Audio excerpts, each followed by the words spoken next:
हाथ मैंने इसलिए काटा कि बहरी सरकार को सुनाने के लिए, बहरी आयोग को सुनाने के लिए यह जरूरी था कि मैं हाथ काटूं, क्योंकि बच्चों के साथ बहुत बड़ा नाइंसाफी हो रहा है यहाँ पर। और किसी की नहीं है, केवल मौनी बाबा जो है ना, मौनी बाबा अपना मुंह खोल देंगे ना तो उसी दिन री एग्जाम होगा। मौनी बाबा समझ रहे हैं किसको बोल रहे हैं हम?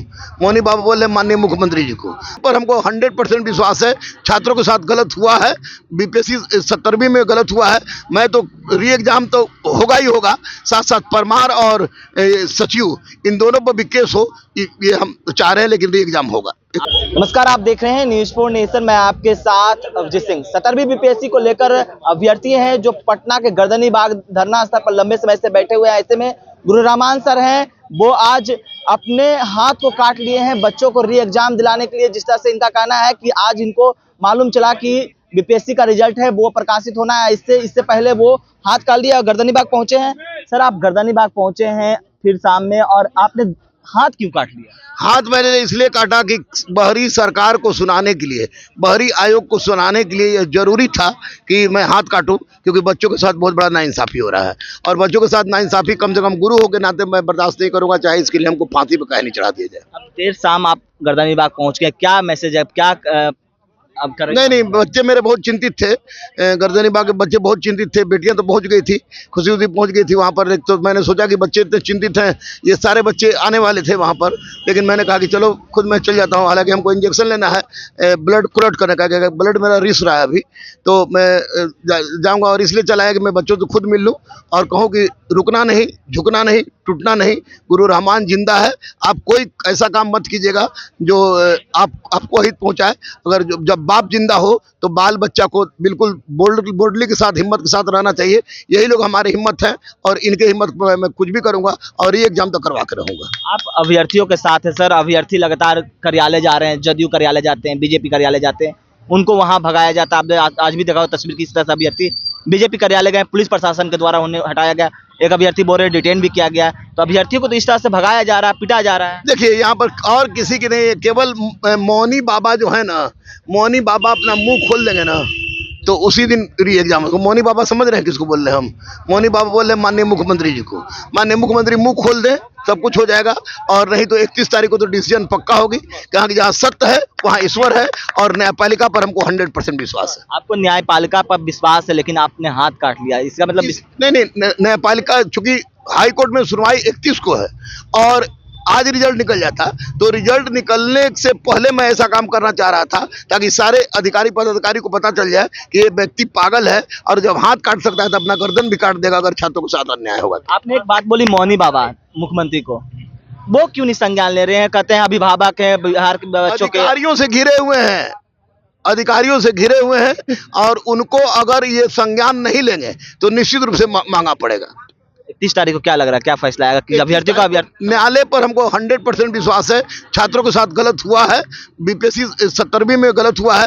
मैं तो री एग्जाम तो होगा ही होगा, साथ साथ परमार और सचिव इन दोनों पर भी केस हो, ये हम चाह रहे हैं, लेकिन री एग्जाम होगा। आप तो री एग्जाम होने की बात कर रहे हैं, लेकिन आयोग तो तैयार है, आंसर की जारी कर रहे हो, एमआरसी जारी कर रहे हैं। मुझे क्या फर्क पड़ता है? मैंने 38वीं में थे, हमारे भैया डीएसपी बने थे, तो उनका पूरा रिजल्ट निकलने के बाद, फाइनल रिजल्ट निकलने के बाद कोर्ट कैंसिल कर दिया था। तो ये कुछ भी करे, कोर्ट पर विश्वास है, कोर्ट कुछ करेगा। दूसरा, न्यायिक हत्या नहीं होगा।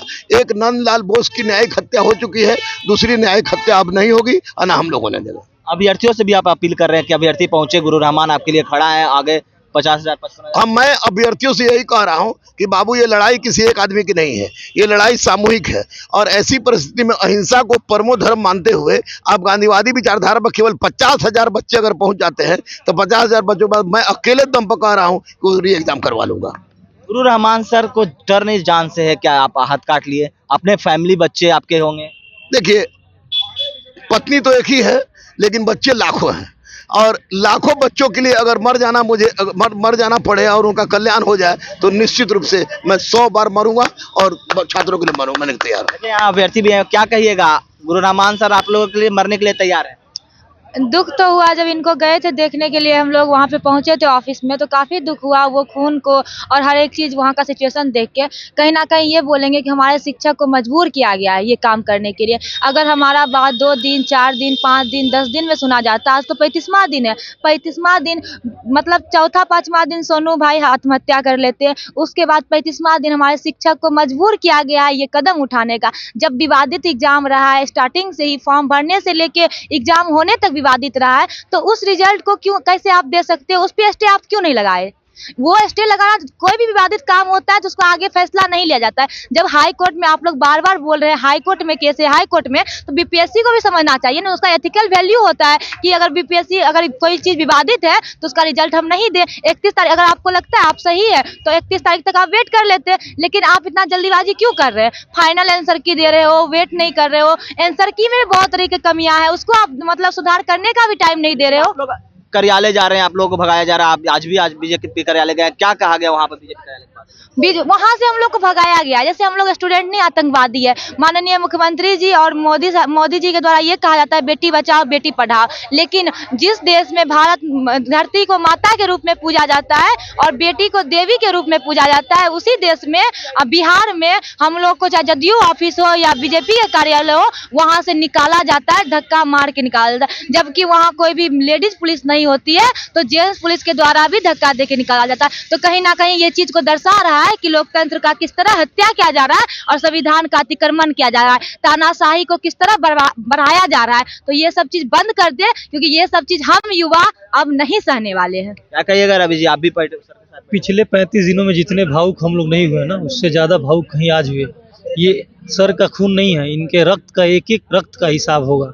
सर ने कहा ना कि हमारा एक ही परिवार नहीं है। किसी पत्रकार ने कहा कि आपके परिवार और बच्चे जो हैं, यदि आपको कुछ हो जाएगा तो उनको कौन देखेगा? सर ने कहा हमारा परिवार एक हो सकता है लेकिन हमारे बच्चे अनंत हैं। ये जितने अभ्यर्थी हैं सर के सारे बच्चे हैं, और सर के कुछ होने से पहले हम सभी लोग सर के लिए तैयार हैं, खड़े हैं और इतनी मजबूती के साथ यहाँ डटे रहेंगे।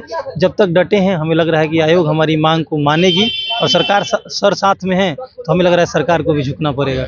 री एग्जाम दिलवा करेंगे सर बच्चों को? निश्चित, बच्चों का हक है भाई, ये जेन्युइन बात है। कैट माने बिल्ली, रेड माने चूहा, इसलिए बीपीएससी 17वां मतलब री एग्जाम। साफ तौर पर गुरुरामान सर हैं, वो पटना के गर्दनी बाग धरना स्थल पर पहुंचे हैं और अभ्यर्थियों को जो चिंता हो रही थी इसके बीच से वो पहुंचे हैं। अभ्यर्थियों को कह रहे हैं कि हम लोग आपके साथ खड़े हैं। तमाम खबर न्यूज़ के साथ नमस्कार।